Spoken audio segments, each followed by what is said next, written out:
too bright.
Good evening, everyone. Thank you so much for being here. I know this is busy time in most homes, 5 o'clock. So I understand if you're multitasking. Thank you for being here.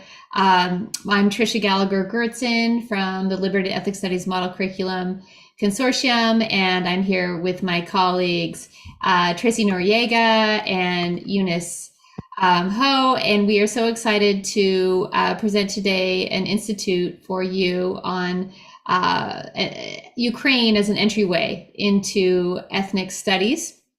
We're going to go ahead and get started because we have a lot to get to in our 2 hours. As you all know, as educators, these can go very quickly. So we're going to go ahead and jump right in, and I'm going to pass it over to Tracy for our land acknowledgement.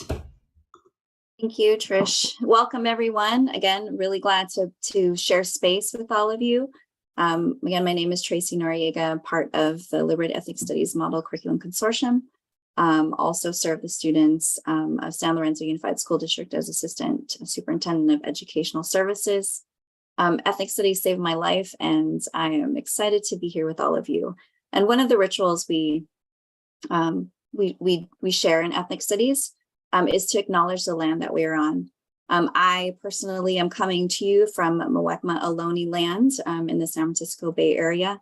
San Lorenzo Unified, the district that I serve in, we actually have an adopted land acknowledgement and a number of tribal elders as parents and family members in our community. We also have a Native American Family Advisory Committee that we are starting up, and it's one of the ways that we are making land acknowledgements come to life. But just a little bit of history, if you think about where we are in the United States, in North America specifically, and then of course San Francisco Bay Area, just some history about the Muwekma Ohlone lands that I sit on. It is the Aboriginal homeland, again, of the Muwekma Ohlone tribe, and it's made up of particular counties: San Francisco, San Mateo, Santa Clara, Alameda, Contra Costa, and then parts of Napa, Santa Cruz, Solano, and San Joaquin. And this area, again, fell under three missions: Santa Clara, Mission Dolores, Mission San Jose, during 1776 to 1836, during the missionization policies, right, that were put forth by the Catholic Church, and then, of course, supported by Spanish forces.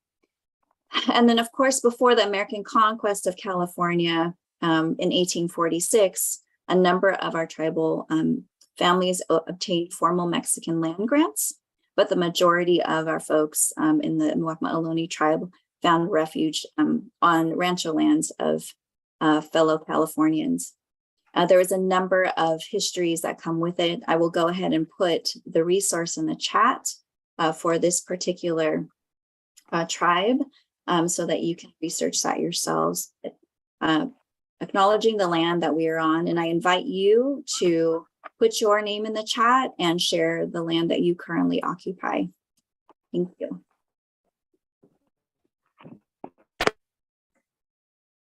Thank you, Tracy, and thank you everyone for including the land that you occupy in the chat. Thanks, Ricky.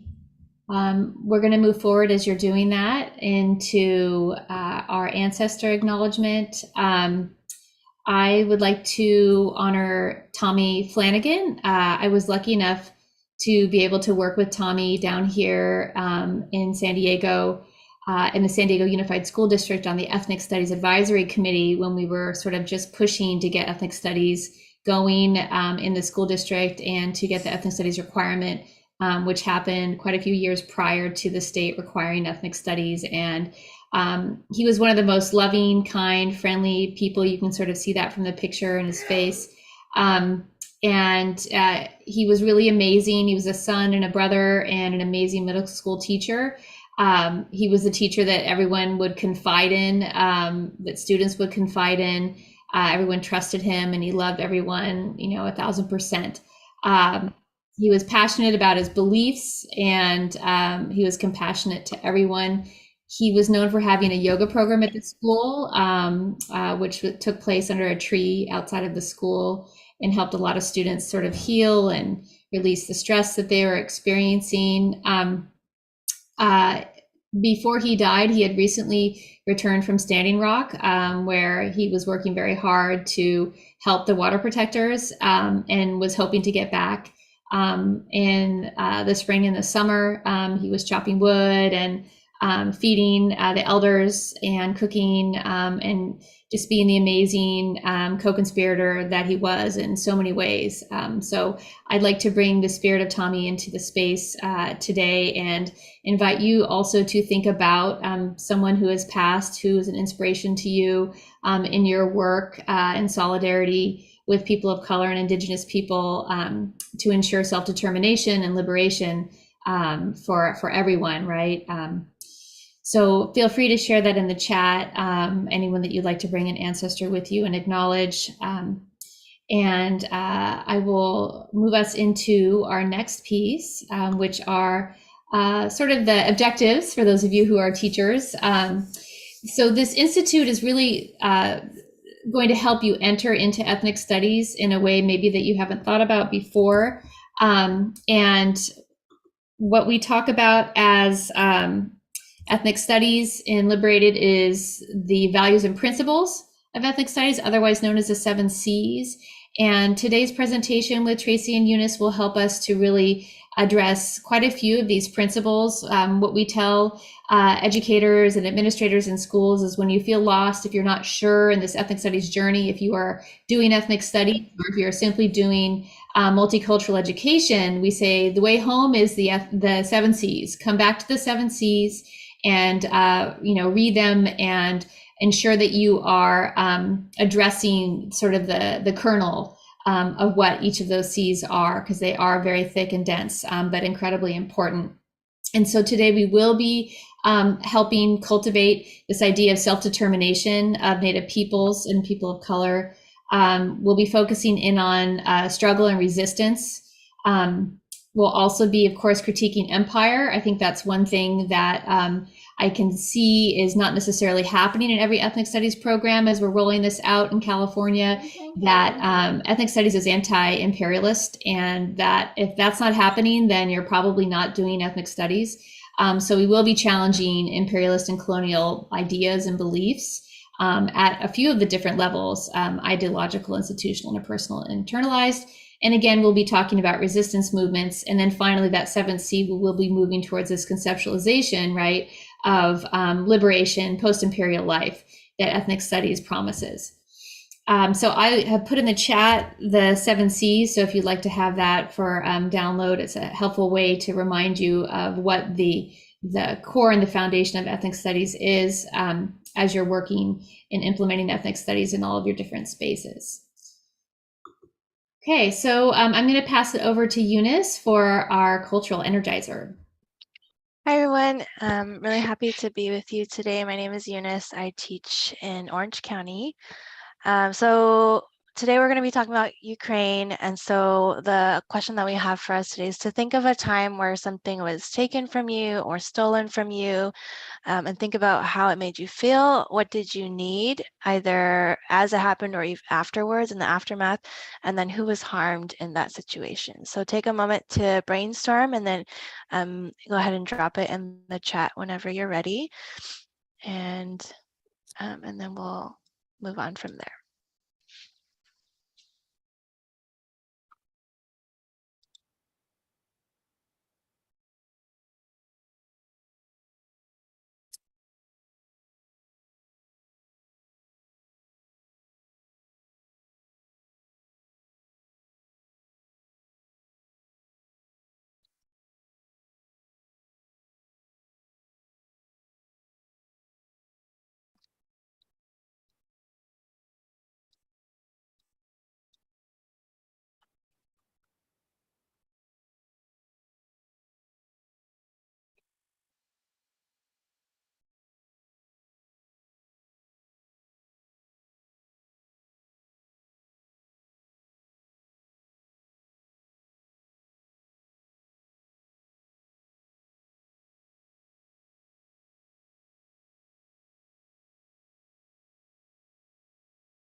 I'll put mine in the chat as well. And mine is actually about my brother because it happened really recently.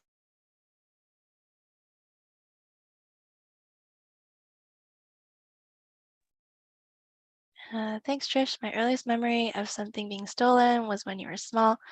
Older sister took motorhome Tonka truck and filled it with dirty things. It seems silly.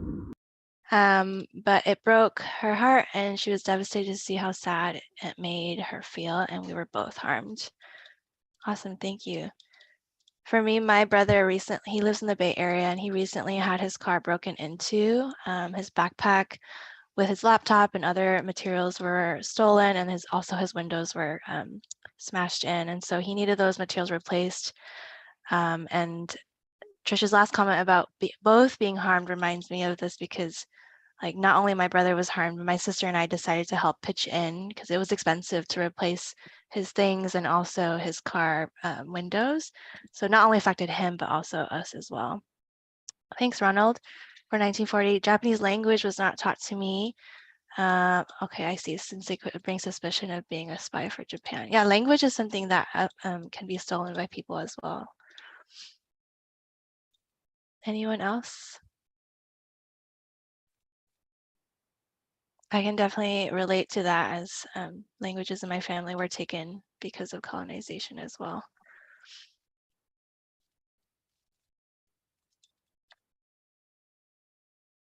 Thank you, Dale and Ricky. Earliest memory is in 2nd grade. Lived in Milwaukee. During a winter, 2 white students ran up and stole your hat. Ricky says earliest memories, someone broke into grandmother's house and stole some valuables, game system, and needed someone to listen to me. Me and my family were harmed.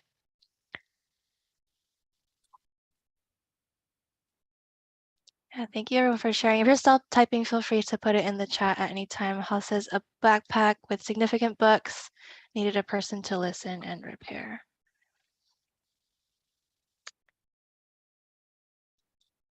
Yeah, wanted my toy back, but never be the same. So once, yeah, my brother had said that too, right? We replaced his materials, but they're not the same as what was stolen from him. One of the things that was stolen was a little pencil bag. It was really cheap, but it was a gift to him from me and my sister. And so he was really sad. Like, he can't replace that, right? That's a precious gift given to him by loved ones. Okay, awesome. Thank you, everyone. So we started with this question because on the next slide, we're going to be talking about occupation today and this concept of stolen land. And so we want to kind of place our hearts and minds thinking about what is lost and what we have to grieve when occupation happens. So this is a definition we have from the, I think it's Hague regulations. This territory is occupied when it's placed under authority of a hostile army. And so this is the beginning stages of colonization. And so for more historical context, I'm going to pass it back to Trish with a video.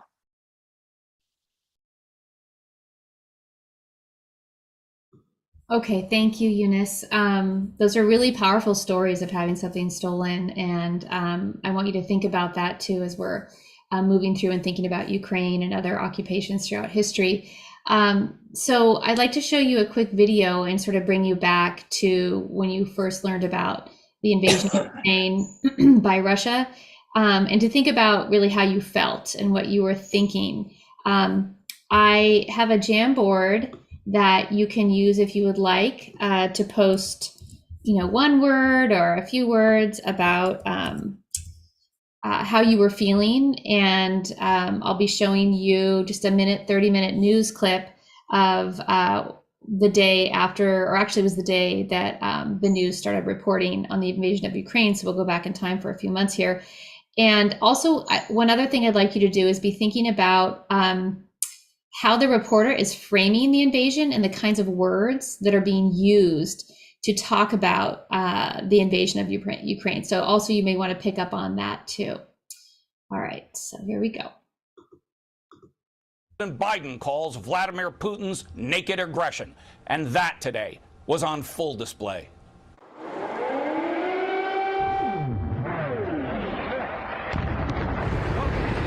The people of Ukraine woke this morning to the startling, thundering sounds of war. Ukraine was invaded overnight by Russian ground and air forces. The busy streets of a civilized and peaceful nation gave way to the unimaginable. We are independent country, Ukraine, and we are totally not same as Russians. And we don't want to be a part of Russia or any other country. It's really getting very emotional. And I cannot believe it's happening, really. They huddled in subway stations, hoping they were safe there from Putin's missiles with their pets. and with their children as the war around them raged. Russian attack helicopters were on the move at dawn, taking Ukrainian airfields. Soldiers came from the north through Belarus and from the south through Crimea, and they came by the hundreds across the 1,400-mile-long border with Russia. Putin is the aggressor. Putin chose this war, and now he and his country will bear the consequences. President Biden imposed stiff new sanctions against Russia. Okay, so there's a little bit of a jump back in time to some of the ways that the news was being covered. If you would just take a moment to click in the chat onto the Jamboard, and then what you do is you just grab a Post-it note over here, and then you can type how it made you feel. And I'll just give you a couple minutes to sort of conjure up some of those feelings.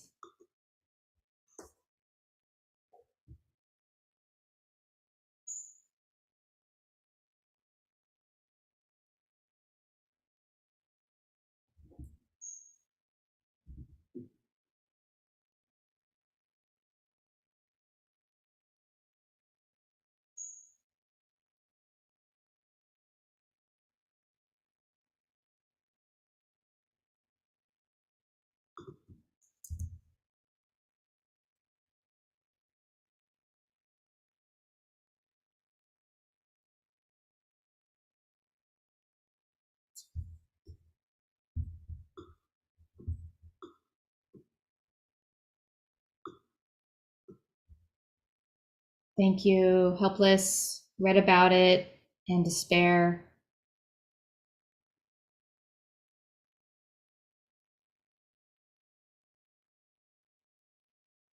Oh, thanks, Rebecca. Sad for Americans who have family there.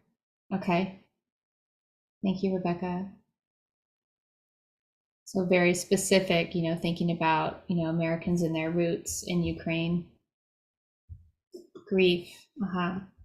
Yeah.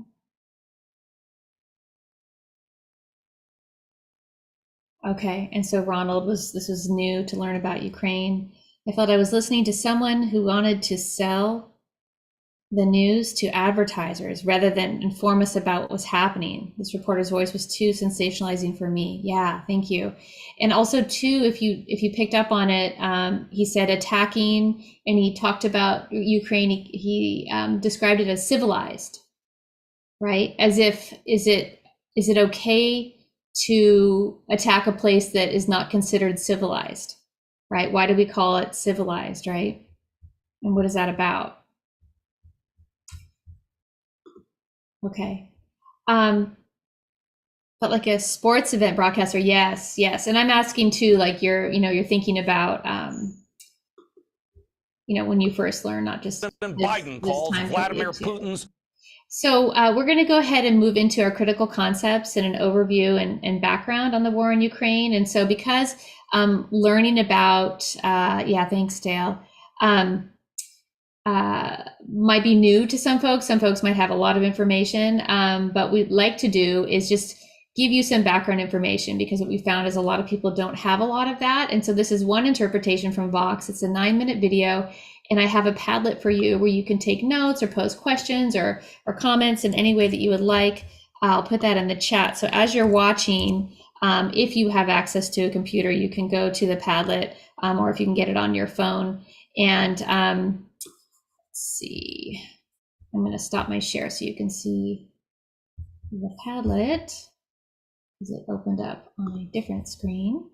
So I'll be showing this video that gives you a little bit of background on the war in Ukraine and the history of it. And here we go. And it looks like this. So you can use these categories, even if they don't fit perfectly. There's some guiding questions: who decided, who had power, who did not have power, what happened, why did it happen? So feel free to click on the plus and then type a note or a word or anything you'd like on this Padlet based on the overview of the war by Vox here. Мною принято решение о проведении специальной военной операции.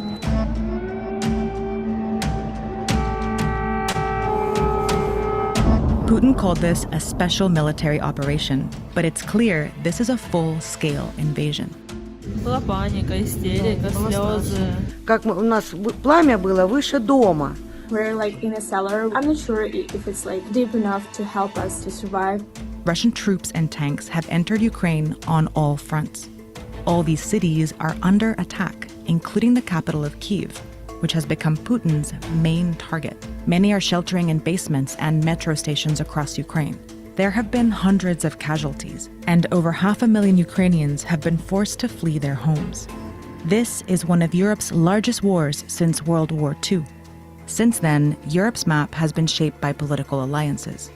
But now, Putin wants to redraw Europe's map by force.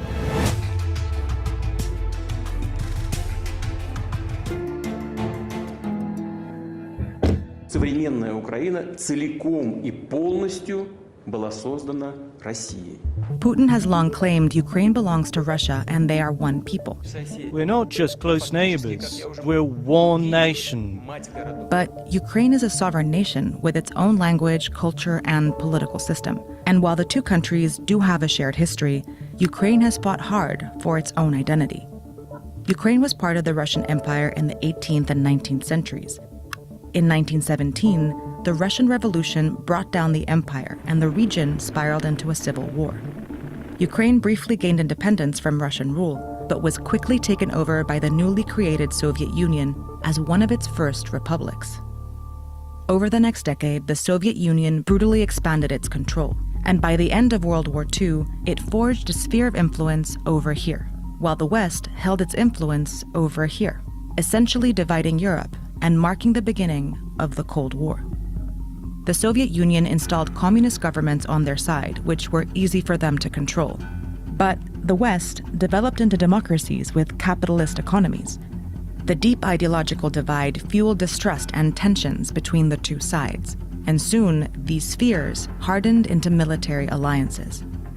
In 1949, these countries, along with the US and Canada, formed the North Atlantic Treaty Organization, or NATO, and promised to defend each other from invasion. A few years later, these countries joined the Soviet-led Warsaw Pact alliance, and each side built up its military to protect itself from the other. Europe remained this way for decades, until one side finally collapsed. By late 1991, republics like Ukraine began declaring independence from Soviet domination. The Soviet Union dissolved into 15 independent countries, including a much weaker Russia. And the Soviet sphere of influence disappeared as many countries overthrew their communist governments. Even though the Cold War ended, the alliance on the other side of Europe was still going strong. In fact, it was expanding. In 1999, Poland, Hungary, and the Czech Republic joined NATO. In 2004, 7 more countries joined. That moved NATO into the old Soviet sphere of influence, making NATO's border with Russia the longest it's ever been. Belarus, Ukraine, and Georgia were now the last post-Soviet countries left between Russia and NATO. But Ukraine and Georgia both wanted to join NATO for a long time, and that made them prime targets for Russia. Ukraine became a NATO partner in 1994, which brought them a step closer to becoming a member. Україна буде в НАТО. Це історична подія для нашого народу. And in 2013, they reached an association agreement with the European Union. But when it came time to sign the deal, Ukraine's pro-Russian government refused. Instead, they chose to strengthen ties with Russia. After the decision was announced, hundreds of thousands of protesters took to the streets to demand the agreement be signed.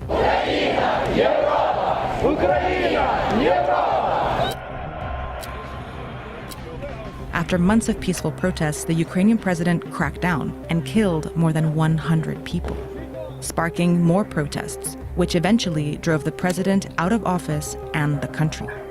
This meant Putin was losing political influence over Ukraine, so he decided to use force instead. First, he invaded and annexed Ukraine's Crimean Peninsula. Then, Russia-backed separatists captured the regions of Donetsk and Luhansk and declared them independent of Ukraine. Since then, Ukraine has been locked in a conflict with Russia that has killed 14,000 people and displaced nearly 2 million. For nearly 8 years, Putin has held on to these regions, destabilizing Ukraine and keeping it from moving closer to the West. But in November 2021, Putin decided to go all in. Satellite images showed at least 100,000 Russian troops and military equipment piling up along the border of Ukraine. Putin repeatedly denied any plans to invade, but weeks later, he presented his demands to the West. His main demand was that NATO stop expanding and move its military borders back to where they were in 1997, away from Russia's. Western leaders rejected his demands. Instead, they put forces on standby and reinforced their military presence in Eastern Europe. Back at Ukraine's border, Russian troops continued to gather. And over here, along its border with Belarus, Russia began conducting huge military drills. On February 21st, the threat of war became real. Считаю необходимым принять уже давно назревшее решение. Незамедлительно признать независимость и суверенитет Донецкой Народной Республики и Луганской Народной Республики. His troops immediately crossed the Ukrainian border into Russian-backed separatist regions under the pretense of peacekeeping. Ukraine announced a state of emergency, and President Zelensky made a direct appeal to the Russian people. Война лишит гарантий всех. Гарантий безопасности не будет больше ни у кого. Кто от этого пострадает больше всего? Люди. Кто этого не хочет больше всего? Люди. Кто может этого не допустить? Люди. Hours later, on February 24th, Putin launched a full-scale invasion in Ukraine. Специальной военной операции. World leaders have spoken out against Russia's invasion. We condemn this barbaric attack and the cynical arguments to justify it. This hideous and barbaric venture of Vladimir Putin must end in failure. Putin chose this war, and now he and his country will bear the consequences. Anti-war protests have broken out around the world, including in Russia, despite the risk of arrest. Neighboring nations have opened their borders as hundreds of thousands of Ukrainians attempt to flee. NATO's response force has been activated for the first time in history, and the US has sent additional troops to Eastern Europe. But in many ways, the world is treading carefully. Putin controls the world's largest arsenal of nuclear weapons and has already threatened anyone who might interfere. Кто бы ни пытался помешать нам, должны знать, что ответ России будет незамедлительным и приведет вас к таким последствиям, с которыми вы в своей истории еще никогда не сталкивались. So countries around the world are imposing some of the harshest economic sanctions to slow Putin down and sending tons of military aid to support Ukraine. For now, Russian forces keep pushing deeper, but Ukraine is fighting back. Захищаємо нашу незалежність, нашу державу. І так буде й далі.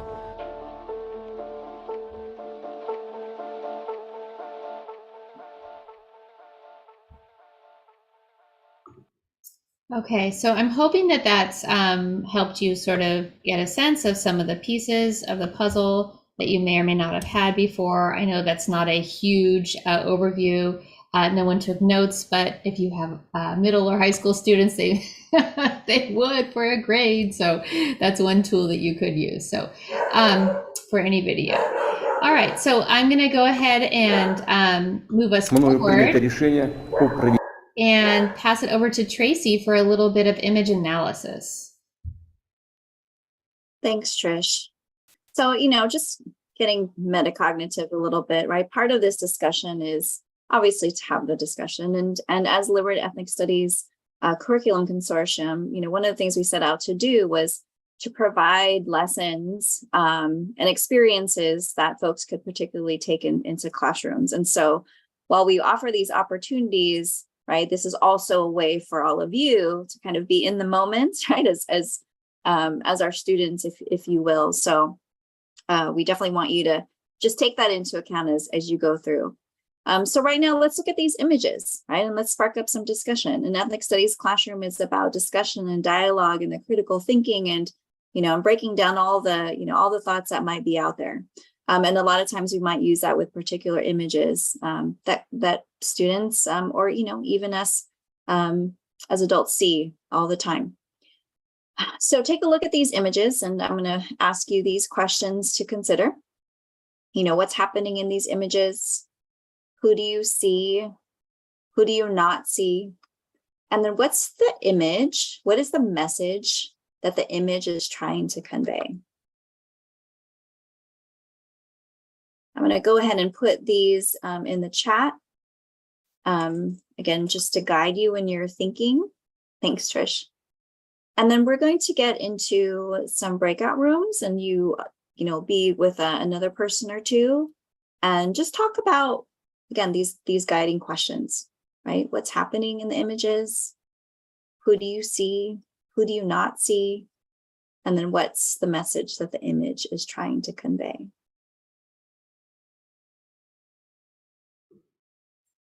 I think that we'll probably be best served to discuss here in this space, only because I'm co-host and our host is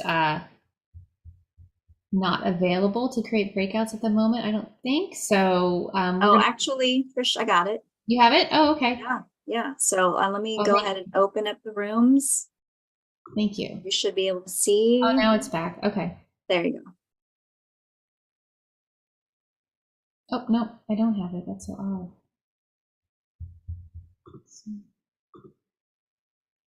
Did you get a prompt? I think it's just me. It lets me like click into a group. Yeah, I can click into a group. So Okay. should we do that? And then how much time should we join groups? Sure, 5 minutes. And we are still live streaming. Okay. So I will go ahead. Ricky, was there anyone in your room? No. Okay. So. Well, there's folks in room 4. You can just go ahead and jump into room 3. Okay. It's there. And then the rest of us maybe can stay here. We haven't moved over. I'll jump in with Dale. Let's see. Oh, Eunice is there. Okay. Oh, Kelly and Ricky are in. They're together. Okay. Yes. All right. So that's fine. Okay. And then Joe M. Joe, do you need to move you into a room, or are you maybe mobile right now? Or Jean?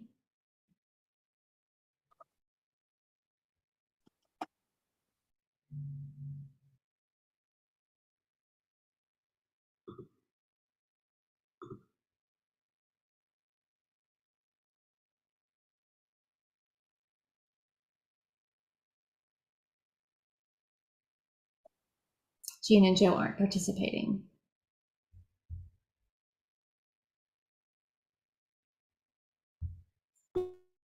So I said 4 minutes, 4 more minutes. Set my timer.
I'm going to go ahead and close the rooms.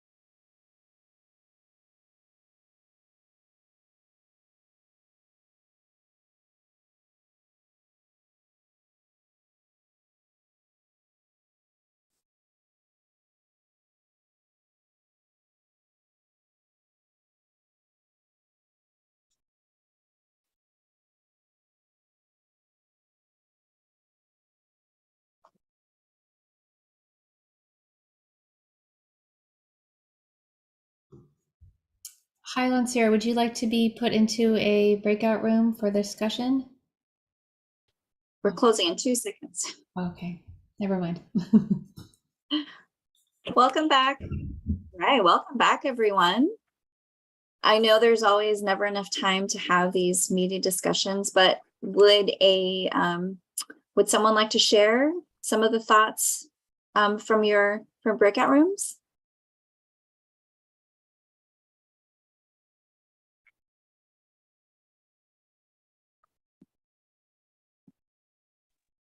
I was a bilingual teacher. I got wait time. Yeah, real quick. My partner Kelly and I, we discussed about the images. It was mostly it looked like mostly a US perspective. Like you have American flags and things of that nature. Looks like down here in the lower right, you have like Ukrainians, people that, based on what they're holding, Sapami Mahom. But we discussed that based on the information we got, that it was a global pushback, that we're only seeing really a U.S. perspective, and that kind of led into discussion about the Cold War and how and other issues, particularly about how where's the agency for the people that are there. But it was brought about by the images that were presented, which are pretty good. Thanks, Ricky. Anyone else like to share? Yeah, I guess I'll jump in here for a moment. I concur with the first speaker in that U.S.-Ukraine equating love and companion relationship in that regard. But when I look at the crowd, I was fixed on the who's missing, and just knowing that there were Black people, African descended folk who were present and suffering during the exodus out of the country as well. And those stories only made a little bit of media headway. They're not, I don't think that they should, deflate the support for a country in the midst of an oppressive takeover. But nonetheless, that's the full story. That's a broader story. And that's important to be brought to bear as well. Thank you. Anyone else want to share?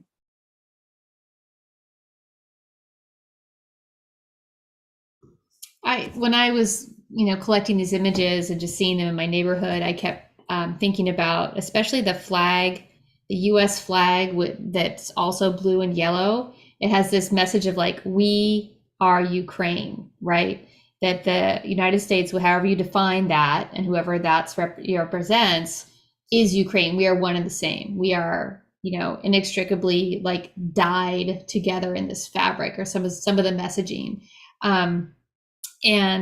So we'll be doing an activity later with some different flags to sort of make a comparison. So I'll put it back to you, Tracy. Yeah. So I think, again, right, something like this where our students are engaged in the dialogue and they are coming from their particular perspectives, and we put out those guiding questions, right, to have them think. And I think for us, right, for Ricky and for Dr. Allender, who shared, and Trish, like these all are things that are coming from our experiences and our perspectives that actually are that layer, right, that we want to be able to bring in. And I think that aspect, that question of, what is the message that the image is trying to convey, is huge, image, what do they say? A picture's worth 1,000 words. Well, there's so many things, right? There's so many layers that you can dig into.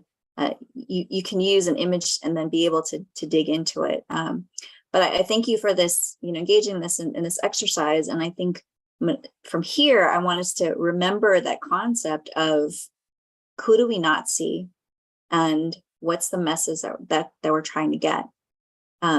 Because I think that will help us to think about what Eunice is going to talk about in terms of what images are supposed to make us think.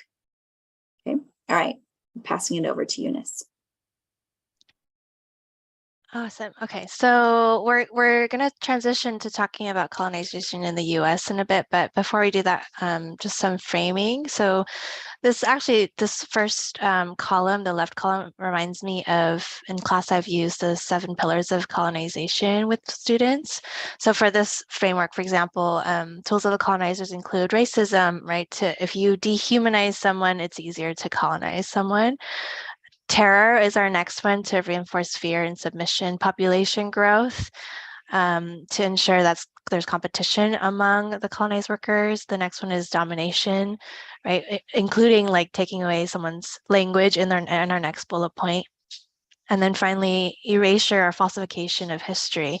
The history that you tell shapes how people make sense of their world. And if you take away the truth of what's happening and replace it with the colonizer's narrative, right? That's how power keeps power, right? So the examples we have from Russia, the first one is like the Tsars forbade their language. And then we have Joseph Stalin's agricultural policies leading to millions starving. Putin referred to Ukrainians as neo-Nazis. So this kind of falsification of history, I suppose. The Russian soldiers stealing, beating, raping, and other war crimes, targeting schools and cultural sites for destruction, and then finally claiming that Ukraine is not a real culture or country, or that Ukraine is Russia. So in the next slide, we have some examples of this happening. So I'll put it in the chat. If you go to this website, what you'll see is, I've screenshotted on the slide, is that Ukraine is keeping a count of the destruction of historical and cultural sites, and building that idea of teaching the official Russian version of history, right? So they have a count on their website. And it says, as of today, there have been 496 damaged and destroyed objects of cultural heritage or cultural institutions in Ukraine. So there's just a few pictures of some, but you can see in the chat, it's culture crimes. And then you can go and you can translate it to English. And so schools, we see monuments, we see, universities, churches, places of cultural significance to Ukrainians that are being destroyed, which is one of those tools of the colonizer, right? That helps the colonizer gain and maintain power. If you destroy the history, if you destroy the culture and who people are, and you tell them, you redefine them, right, in the colonizer's image, then you can maintain that power. So just one example of how Russia is attempting to use these tools of the colonizer in their occupation and movement towards colonization. Thanks, Dale, for being here. All right, so moving into a quote, and Eunice will just sort of walk us through this. Yeah, can I have someone read this for us, nice and loud?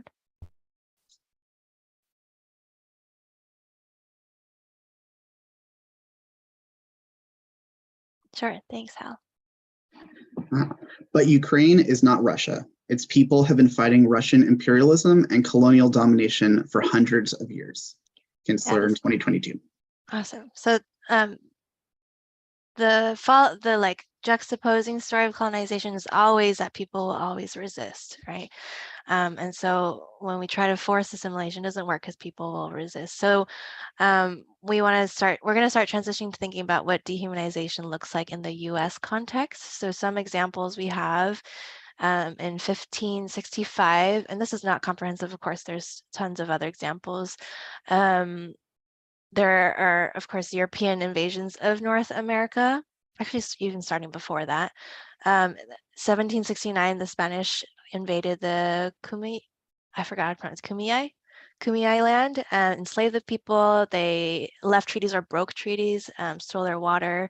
In 1863, we had the U.S. military marching the Dene off of their land. And then also in 1846, we have the American occupation of Mexico. So these are, of course, not comprehensive. There's tons of other examples of occupations in North America. So passing it on to Tracy to look more closely at this concept of occupation in the US.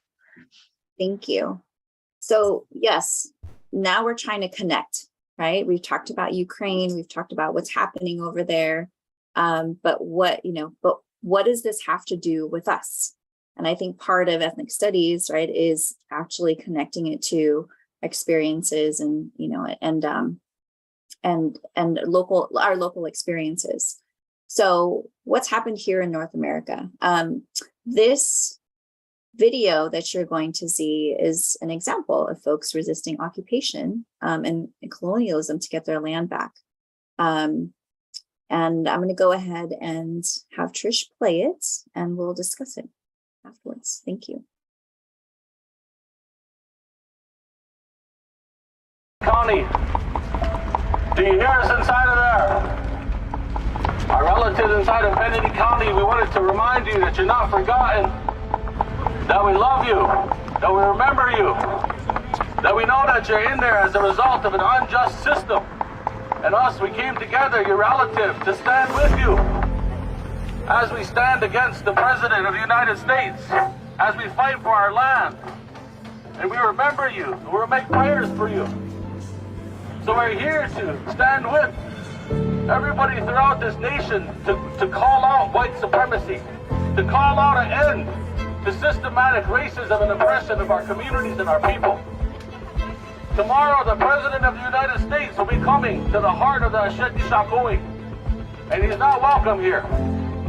And we're here to send a message that we want Mount Rushmore closed and the return of that land back to indigenous people. So we're here in solidarity and remembering that all throughout the system of injustice and white supremacy, you'll find indigenous people. And we also want to remind that as we do this work, we're standing in solidarity with our black brothers and sisters against this racist system of oppression. We have fought hard and long time to protect our land, and will not continue to stand for our land to be stolen from us and desecrated. So we stand at this time, at this moment in this history, and we continue on a struggle that our ancestors who have come before have fought for. Whose land? Whose land? Your voice will not be silenced. We will walk front shove tomorrow. We say enough. We'll take back this stolen land, one rock at a time. If it's starting with Mount Rushmore, and it's not gonna end. It will never end as long as we have breath in our lungs, as long as we have blood in our bodies. We will keep marching. We will keep shouting. We will keep protesting. No, protecting.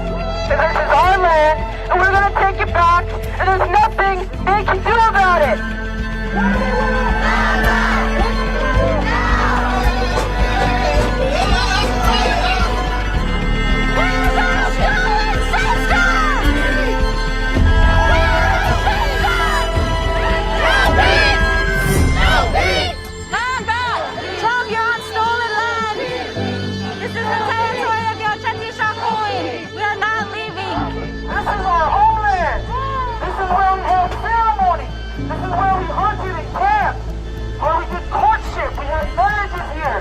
Our common enemy is white supremacy and systematic racism. We've seen what happened to our black brothers and sisters. We know that the movement for Black Lives and Black Lives Matter stands with us as indigenous people as we collectively fight for our liberation, for the collective movement for our people. And our goal is not just to resist. Our goal is to radically transform this country so that it works for everybody. This is sacred land. This is Lakota land. This is my land. I can stand right here.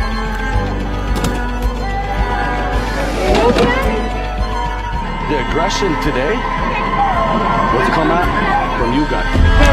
We want our land back. We ain't going nowhere. This is our land. It's been our land for thousands of years. To the Bennington County Sheriff's Department, to the Highway Patrol, this is a warning to each and every one of you. You are unlawfully on our land without consent of our tribal leaders, in violation of our treaties. You have an opportunity now that we're giving you to stand down and vacate our land. Whose land? Our land! Whose land? Our land! This is the land of the Osheti Shakoi. And we're prepared to stand our ground. Today has been a proud day to be Lakota. Today has been a proud day to be indigenous. We shut down Mount Rushmore for 3 hours. And we did it in a good way. We felt that power from our ancestors.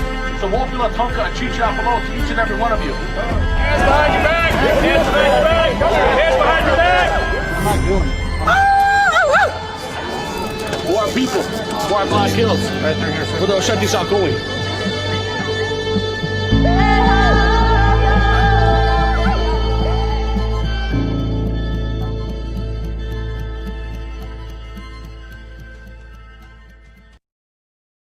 Thanks, Trish.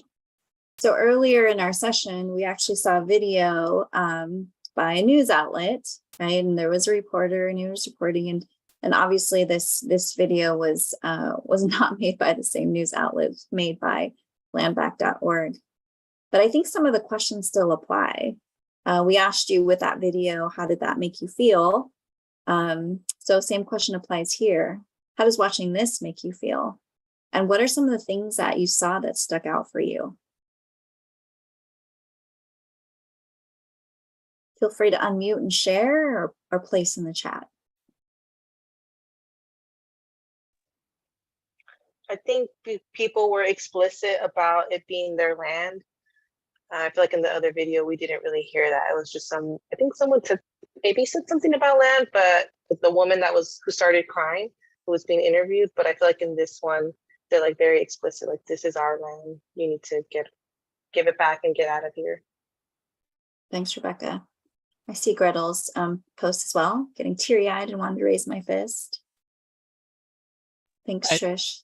I think the AIM flags and the connection to African Americans and Black people, and just the solidarity that they're trying to generate, and using the same language that the Black Panthers use in terms of colonize. So you see that connection going there. So I thought that was a nice awareness of the past movements, and their respecting of not only their own elders, but the other elders who came before them. Thanks, Ricky. Yeah, noticing those connections. How?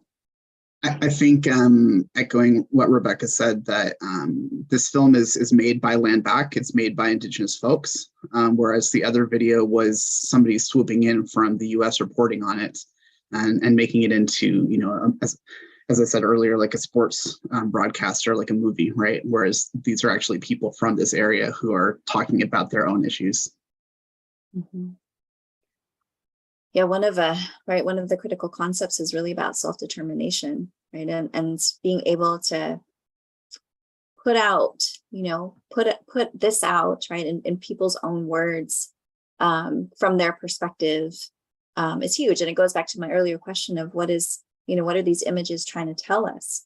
One of the things that stuck out for me was a little, part, the blip in the history where it says in 1980, the U.S. Supreme Court said that the treaty was violated, right, and taking the land was unconstitutional, but yet the land has yet to be given back, and of course it was vandalized, right, with the oppressor's faces on it. So I want to move us to some more images, and still thinking about that question: what are these images trying to tell us? So take a look and think about, what do you see? And what are the messages here trying to convey?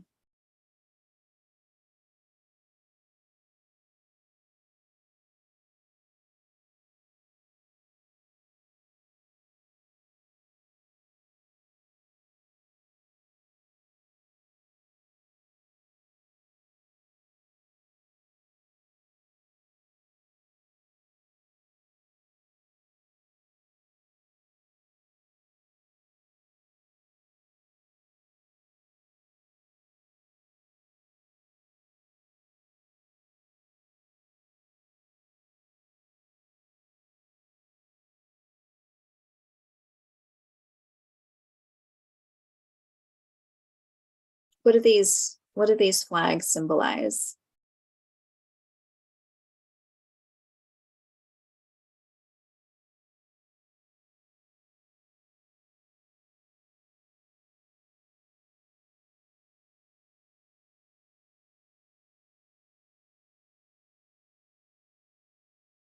Navajo and Cherokee look like they have a lot of solidarity.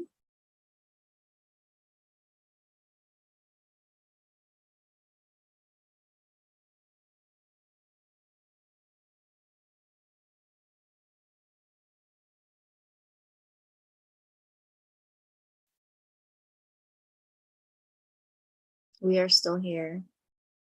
Well, let me ask you this. Why don't we see these flags flying?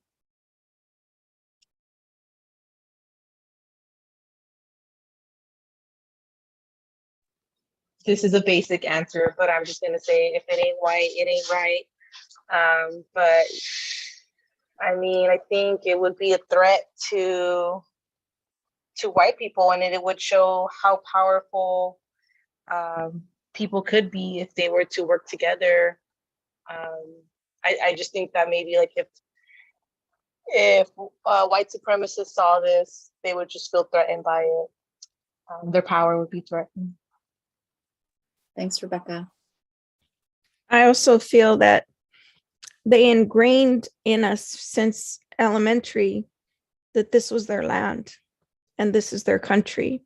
And so to have the opposite narrative that it's occupied land would threaten their whole existence. And that is very threatening to people that are white and that are married to the idea that there was no one here before them, that this is their land. That's a great segue to the next question. So let's talk about this. Then what's the difference of the invasion and occupation of Ukraine and North America? And really the question is that second one, why do we respond differently? I mean, as a global, as a generally the United States, right? Like thinking about those flags we saw earlier, that first picture, those first images of flag, but why do we respond differently to Ukraine's occupation and North America's occupation? And I think some of the answers are similar, but yeah, let's put it out there. Well, I would just add that, because of the whitewashed history, white supremacist history that I got as a child in elementary and high school, Indigenous people were erased. And so, as you said, the idea was that this land, was not, it was empty, and Indigenous folks were from the past. We only studied their lives in the past and not in the present. The concept, Gretel or Ricky, we are still here, right? Was not something that was taught to us. And so it's the absence of ethnic studies, right, that allows us to perpetuate this idea that we feel solidarity as white folks with Ukraine, but we could care less about Native people on the land, which I sit at this very moment. This is occupied Kumeyaay land. And I can walk through my neighborhood and find 5 or 6 Ukrainian flags still, and not one Kumeyaay flag flying, because we don't teach it.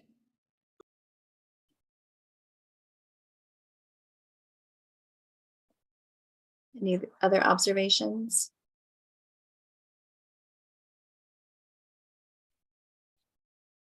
I think about the aspect of dehumanization, right? I mean, not just, that was back then and we are not still here. But it continues to happen. The other day I got a number of texts from friends and classmates up in Sacramento because there was a plane of folks that were landed in Sacramento, and it was from Florida, and folks were scrambling, right, to get them support, right, to get these these people food and shelter and clothing, and they had no idea what had just happened to them. So there's all of these different connections, but it continues in that theme of dehumanization. How? I think it also goes to the narrative of the Cold War and even the Holocaust, and sort of the history of Europe, and how that Americans always focus on European history and white European history, and the, you know, once again, genocide of the Holocaust, right? But not genocide of indigenous people. And so it's easy for white Americans to think of genocide in Europe and, you know, worry about Ukrainians, and including my own family who fled from Ukraine and prior to and was killed in the Holocaust. But yeah, it's easy for white people to focus on that and ignore the genocide that happened here.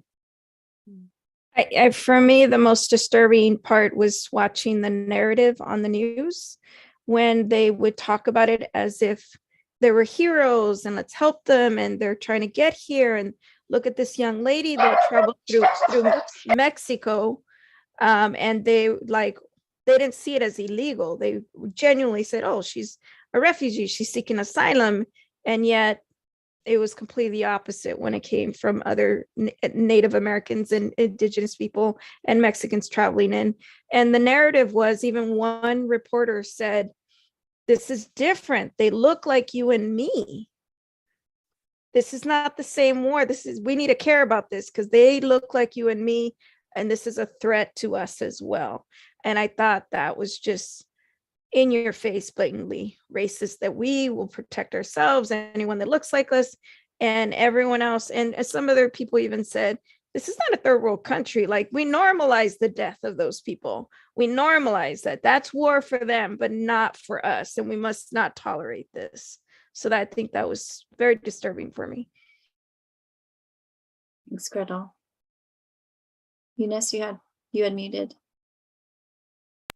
Oh no, just exactly everything Gretel was gonna say. Yeah, just this, like, watching how the news use a word. Sorry, my dog is very excited. It's dinner time.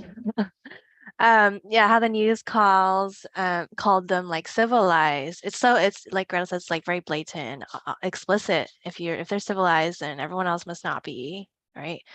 So yeah, I think, like what I had said earlier, if you dehumanize someone, it's you have this mental loophole to be able to not treat them as a human. They're not a human, then you don't have to treat them as yourself, right? Mm-hmm. Yeah. And Rebecca put in the chat, thinking of privilege of being American, thinking that won't happen to me, right? Yeah, I think that is a thing too. Like that's happening way over there, or I'm in my bubble, right, of being in the United States, and that's something that I don't need to think about. Any other thoughts?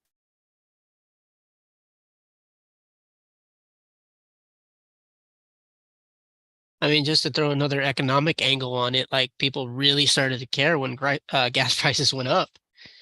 And so then we really started to care what was going on, not only in the Ukraine, but Russia and all those gas supply lines. So that again goes back to viewing people, and we've done this as from the beginning of the founding of our nation, looking at people as commodities. And that goes back to this idea of dehumanization. Yeah. And just to add to what Ricky just said about like the economic perspective, I felt like I thought about that when I was first hearing about this war. And I thought about, how is the United States going to profit from this? And I haven't looked into it too much, but I just know from my own understanding of history is that the United States is going to have some economic gain from this. So yeah, just adding that to what Ricky said.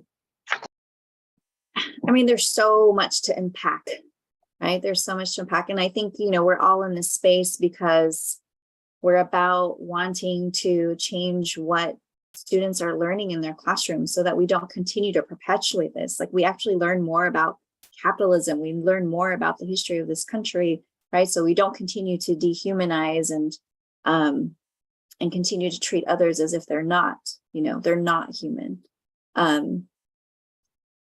And I think about all of the things that I think that we have been going through in terms of, what is preventing us from having these conversations. So being in this place of support and commonality, I think is huge in lots of different ways, being able to break it down. But we are coming to a close, and I'm a little sad. I'm a lot sad.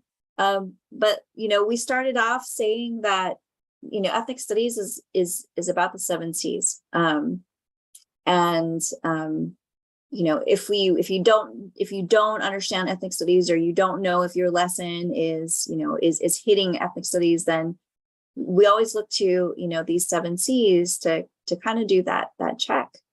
So today, we really talked about self-determination, making in our conversations, in our conclusive dialogue that we just had, really about trying to put it all together. We really talked about how we want to be able to have this information and make those decisions so that we can critically analyze what has happened and how we don't repeat it. We want to make sure that we are, highlighting and putting forward our native, our native brothers and sisters, and especially people of color, right? Because again, we think about why the difference between, having empathy for, what's happening in Ukraine and not understanding what has happened here, in North America. But we want to be able to celebrate all of the wonderful things that has happened and see, each other as humans. So much cultural wealth. Critiquing empire is about critical thinking and analysis, right? I mean, there was something I heard the other day, the absence of civics education. Well, isn't this civics education because we want to get our folks involved? And then, Ricky, I like what you said earlier, that, in the land back video, right? Using the verbiage of the Black Panthers, connecting all of the movements together. And then you have to wonder why there still continues to be movements. But I think, again, this is important for us and our students to, to talk about, to critically analyze, to have these conversations. But ultimately, right, we don't want to leave it. We don't want to leave it there. We want to be able to create spaces of solidarity, that, the transformative resistance, that critical hope and radical healing. And we've got to find the joy, in humanity, because I think a lot of us hold out hope, right, for things to be better in our lifetimes, and of course working on that for future generations. But when you look at these 7 C's, I want to hear from you. What else? What did we miss? What else do you see in terms of the discussion that we've had? And mind you, it could go deeper, right? If you're thinking about what we just did in this, hour, 15 minutes, you could go longer, right, in a classroom. But what else do you think we hit on today in this short time together? I think imperialism is something we really need to focus and think about, because even though I thank you, Rebecca, for mentioning the privilege, capitalism creates this class system where even me as a brown person, I have certain privileges in the fact that I have a birth certificate, right? That I have a passport, that I can use Sentry is a fast track that can go across the border because I can afford that. I have a laptop right now. I have a Wi-Fi. I'm not working 3 jobs that I can even be in this space to talk to you about this. That's a privilege that a lot of our community don't have the time to focus on these things. And so that's why it's so important, the time that we can get these kids that are coming to school and we can talk about imperialism so that they don't perpetuate it, because that's right now in San Diego, I don't think people understand we're perpetuating imperialism when we're moving to Mexico because it's cheaper, and then we're pushing out the locals. And so we really need to think about that and what we can do with this occupied land and these privileges that we have. So for me, like, if my gas is going to go up, but someone is safe somewhere else, I'll pay the gas. Mm-hmm. And so I think we need to really think about these privileges we have as American, because they come from capitalism and imperialism that we're enforcing on other countries. So it's something, I think that was a huge focus. If we missed it or if we did talk about it, and I was late, so I apologize. But yeah, that's all. Thanks, Gretel. Al? I think for me, and I don't know how it could fit into this discussion, but there's an element of the dehumanization of Russians going on also that I struggle a lot with. And specifically when I think about like the idea of racial capitalism and how that it was the Slavs who actually were the dehumanized people who were brought into Western Europe. And that's what, like the idea of Black Marxism argues that that's what allowed for the slave trade essentially and the movement into Africa by Western Europe, right? So when we're talking about Russia and we're talking about the connection even with the word Slav and slave, right? That somehow that has to be, I guess, part of this conversation in my mind, at least, of like, how do we even talk about Russians in this context? And yes, they are the aggressors here, but as part of that larger conversation, even that Marx believed that like the Slavs were an inferior people, right? So just putting that out there. Yeah, I mean, that's a good point, right? I mean, again, it's being able to, be cognizant of what has happened, but then again, not perpetuating, right?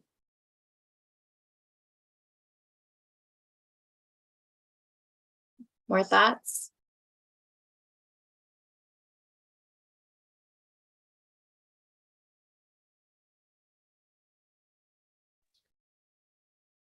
I always feel you all do a very good job. That sometimes I'm like nervous to do my own lesson plans because you guys hit so many things at one point, but so that's why it's hard for me to look for something you didn't think of. You all do an amazing job. Thanks, Gretel. That's why I love working, alongside our folks, and again, appreciate the space that you're in. I appreciate all of you for doing this work. This is hard. As an administrator, I am here to support in any way I can, because we need everybody at all levels. But I think in terms of like these experiences, like these lessons, these are just ideas, right? Different ways. Again, Dr. Gallagher Gertzen over here, she titled it an entryway, right? So what are those ways that we can kind of step into and then connect? So there is, somewhat of an understanding, we can get there, right? We can get to that understanding. Yeah, I would just add that, as a white person in sort of creating this, this seminar, this institute, I was thinking about white educators who don't understand what ethnic studies is. For example, they may know about land acknowledgements and maybe they even use them, but they don't know why. And this, today, right, for a beginner shows exactly why we need land acknowledgement every single day, right? And so this really is an entryway for your white colleagues or colleagues who, don't understand why we need ethnic studies. This is an entryway for those folks. And so this is being live streamed. It'll be, online. So, if you have folks that want to understand and enter ethnic studies, this is something that you could suggest they might watch. So I do appreciate everyone participating and expanding the conversation. It's always such a great group of people to work with, for sure. Hi, I'm sorry. I was busy, but I was trying to hear everything. Everyone was sharing. We just get busy. And so thank you for everybody's thoughts. I'm just wanting to go deeper with ethnic studies to have a better understanding, to be better prepared, not only to share within my school community, but also against any pushback that, that may occur, that we really are, will be able to defend the work that we do. And I like that we're able to, that this is not a scripted curriculum that we're presenting, that it's being presented to us. It's life. It's what's taking place in the past, present, and future.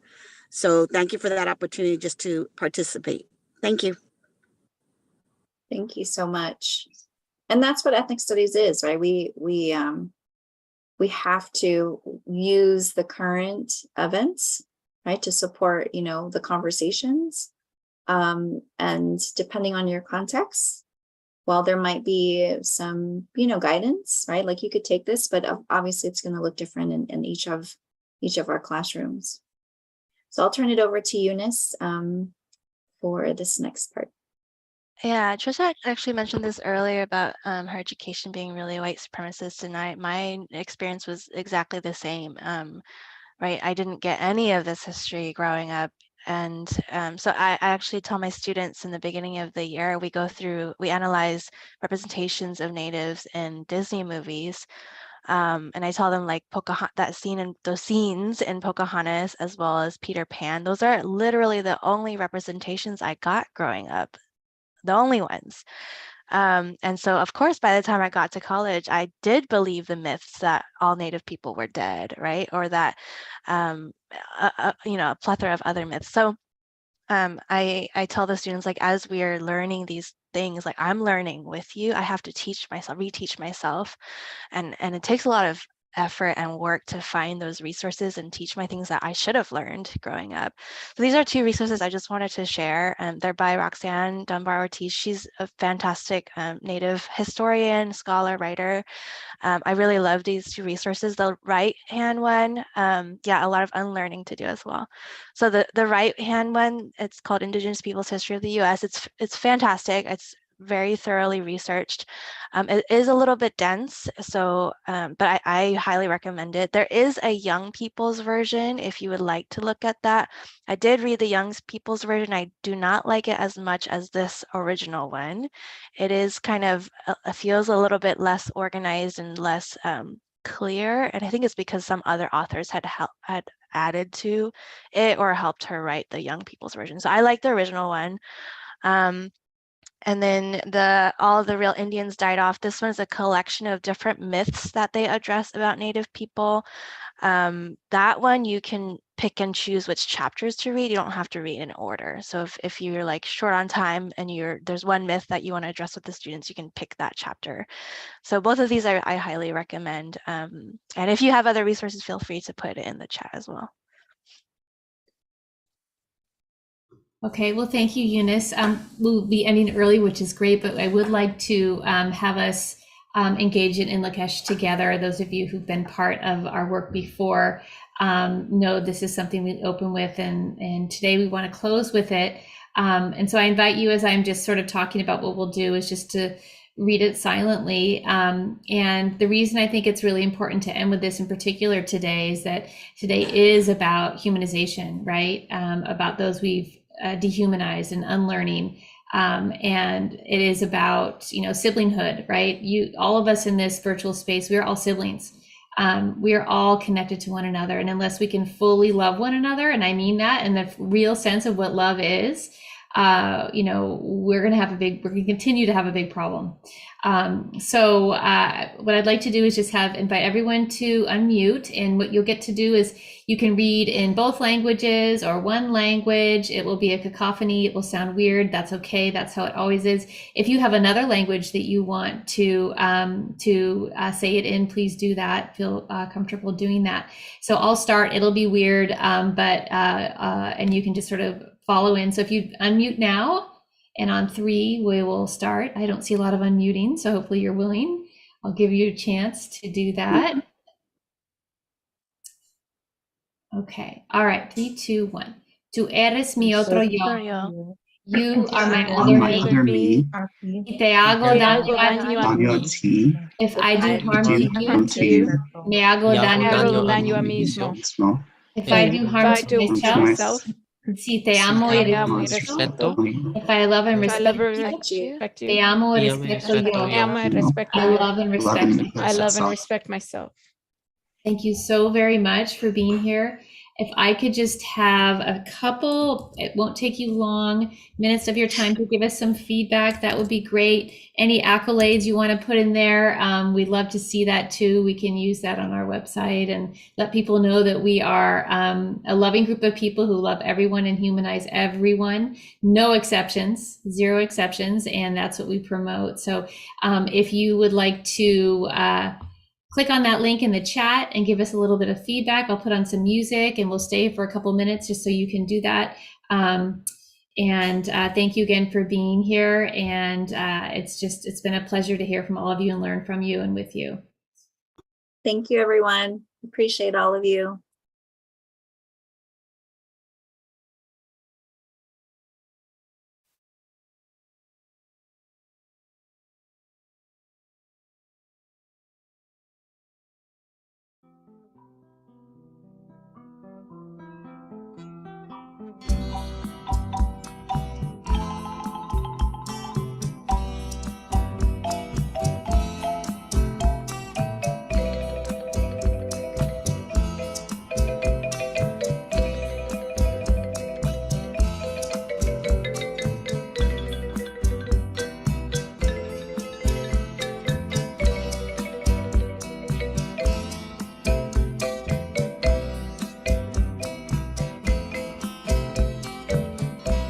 In the year 1970, in the city of San Diego, under the Coronado Bridge, lied a little piece of land.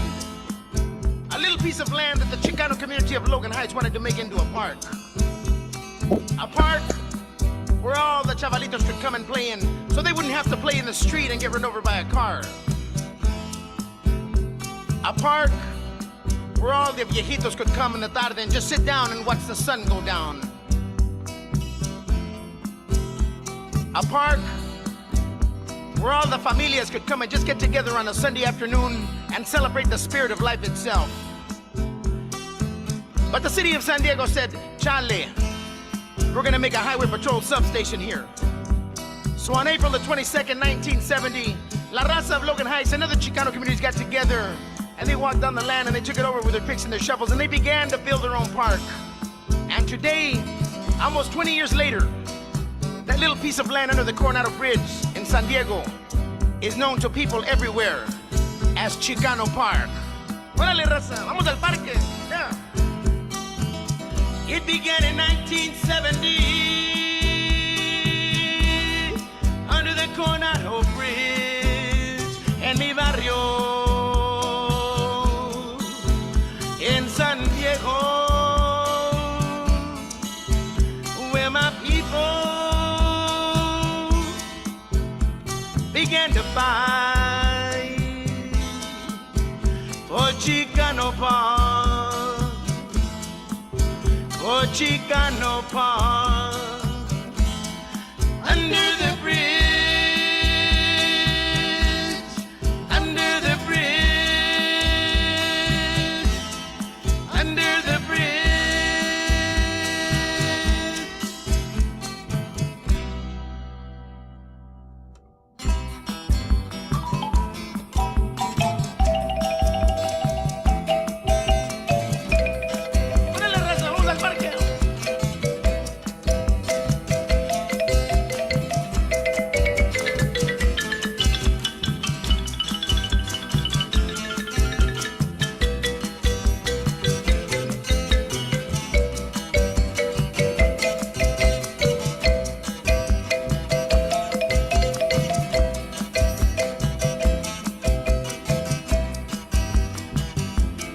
We shall continue to live, my brother.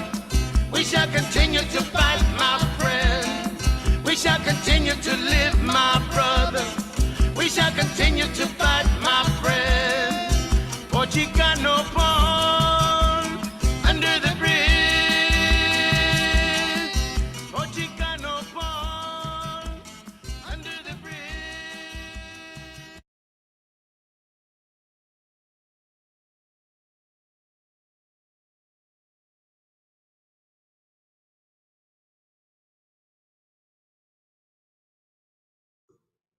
All right, folks, we should sign off. We're still live streaming. So I've let our live streamer know, but she's engaged. So I think we should just head out and I'll see you. Okay. All right. Bye, everyone. Thank you. Bye, everyone. Thank you. Bye, Rebecca. Bye, Kelly. Oh, wait. Oh. Let's take a picture. Okay, smile. Kelly, do you want to pop on?